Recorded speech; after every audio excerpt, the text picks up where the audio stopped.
But anyway, all right, y'all, let's move on to our final topic and let's talk about Kori King, who is opening up about her recent elimination. And, where she had to go up against her good Kaka sister, aka her new boo thing, Lydia Butthole Kollins. So, RuPaul's Drag Race Season 17 star Kori King has revealed that she would have opted to eliminate, herself had she been saved from the most recent episode Bottom to Lip Sync. During episode 9, titled Heavens to Betsy, the 9 remaining queens were tasked with designing looks inspired by whimsical fashion designer Betsy Johnson. Kori and her seasoned sister and now partner, Lydia Butthole Kollins, ultimately ended up in the bottom 2, having a lip sync for their lives to Lita Ford's 1988 single Kiss Me Deadly. Now, despite the pair ending the performance with a very passionate kiss, much to the joy of the judges, and particularly Mama Ru, Kori was ultimately told to sashay away. Now, speaking to Entertainment Weekly about her elimination, Kori revealed that the instantly iconic kiss was unplanned and based on gut instinct, despite Kori and Lydia being involved in a blossoming romance at the time. So she said the following. She said, "We locked eyes and we saw the vibe. It was last verse. You just feel it," she shared before revealing that despite the rapturous response to the kiss, she didn't expect or want to stay in the competition. "Once it was me and Lydia, I did not want to stay at all. I knew how bad Lydia wanted it and I'd rather have her stay than me. However, if it was me and fellow competitor on your nerve in the bottom, baby, I'm bucking. Even if I did win, I would have to find a way to save Lydia," she said. "I'd have to bend DelaCreme'd myself." Now, a queen pulling a bend DelaCreme'd, if y'all don't know, remember in All Stars 3, where I guess Ben was trying to, and some people felt like she was trying to control the narrative, how she was being portrayed on the show because she was getting all the wins and everybody was looking at her as a threat and all this other stuff, that she decided, "I'm going to give me some whiteout. I'm going to put my name on a lipstick and I'm going to eliminate myself because I want to go out on this high in controlling the narrative versus the producers trying to do whatever it is they wanted me to do, where I had to go and every time I would win, I would have to eliminate my fellow sisters." So instead of me having to play this malicious game, instead of it just being All Stars where it's the best of the best and ruin them actually get up there doing the job they get paid a shit ton of money to do, I'm going to eliminate myself. So that's basically what the Ben de la Creming of yourself means on the show. Now, do I believe that Kori King would have did this? No. I call BS on this. And one of the things I don't understand is, using my own, I felt like she wanted it more than me. Then what the hell were you doing there then? Because quiet as it's kept, it felt like you kind of were just going through the motion. You wanted to have your little viral moment. I feel like she wanted to go on the show to have a viral moment. You want to go up there, you want to be messy, you want to say a little all that other stuff that you want to say in the confessionals and have your little one-liners and be memorable. And trust and believe, a lot of the stuff you said on the show, you're going to be memorable. But as far as your drag says, it was giving very much thrift store Old Navy tees. Like, you got them dresses from Rainbows. That's what it was giving. And them wigs was looking a mess. And your whole aesthetic was giving much that horrid hemline that you had on that little pink outfit that you wore on the runway. It just looked a mess. Like, your whole situation was a mess. And another thing that irritated me too, let's bring up last week's episode where you sat up on that stage and you was doing, all the moves, bopping your head back and forth, didn't even bother to glue your wig down on your head. Now, when we see many of drag queens over the show over the years, a lot of the earlier girls, like the Naomi Smalls, and you look at some of the other queens, like Kennedy Davenport, you look at all the ones that have their shit together when they be up there. Because y'all be thinking all drag is valid. And I'm sorry, it's not. And just because I don't do drag don't mean I can't critique it.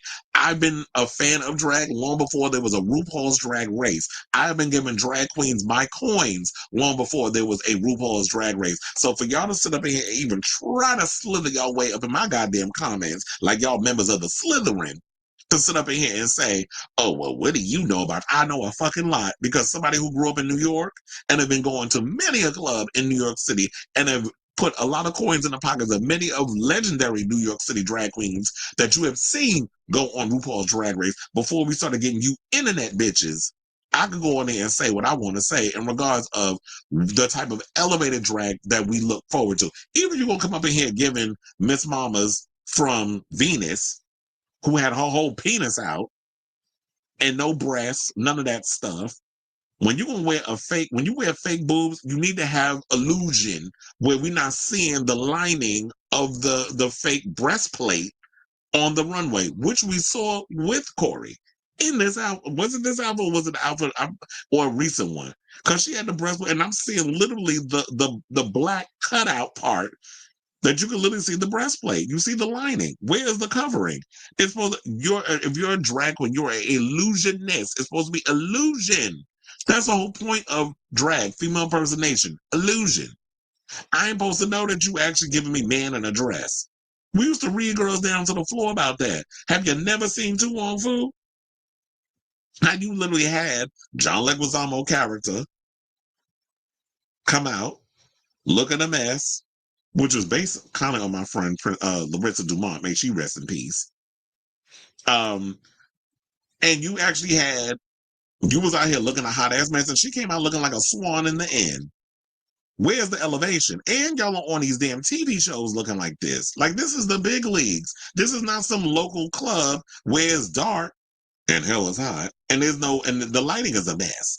You're literally on national TV looking literally like you just started doing drag a week ago. But I understand y'all need that on the show because it makes y'all money. It's ratings. It makes it easier for RuPaul to chop your ass, or that you're entertaining enough that you get to be on TV, and we here for the reads and the gags and the roasts and stuff, but you look at a mess. And yes, Kori was very entertaining, but that drag, child, I don't know what you want to call that. So, in addition to me getting off my soapbox now,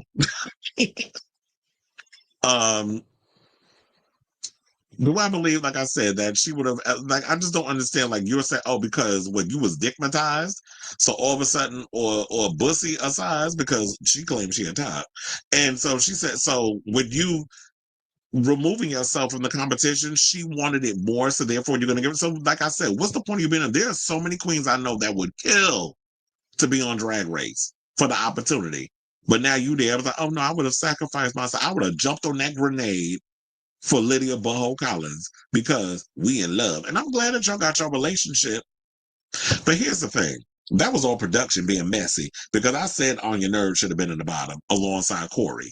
But for TV purposes, it didn't fit the narrative. So I see why they got rid of Anya. I mean, they saved Anya and had Lydia and them go against it because production knew what was going on behind the scenes. They knew that they were having a little situation. Rue and Michelle and them ain't privy to all of that. Y'all hunching behind the scenes, like having y'all trying to have y'all little Brooklyn Heights Vanjie moment. What we call them, Brangie? Y'all wanted to have y'all little Brangie moment. And production was aware of it. So they chirped up in Rue's ear, was like, okay, this is who we gonna have in the bottom too. Even though I feel like On Your Nerves dress was messier than Lydia's look. But because of narrative purposes and before TV purposes and the rigor mortis of it all, I see why y'all put them two to go up against each other because it would make for good TV. I guess we got to realize at the end of the day, yeah, it's cute, whatever, competition, whatever you want to call it, but it's a reality TV competition show at the end of the day. So yeah, so Kori wants us to believe that she would have threw herself on that grenade to sacrifice herself to save her Lydia. Well, you go ahead and do that, Miss Mamas. Don't forget to write. So I say all that to say, what do you guys think of this story? And do you believe that Kori King would have sacrificed herself and eliminated herself or pulled but like, I'm sorry, I don't agree with this. I'm gonna eliminate myself.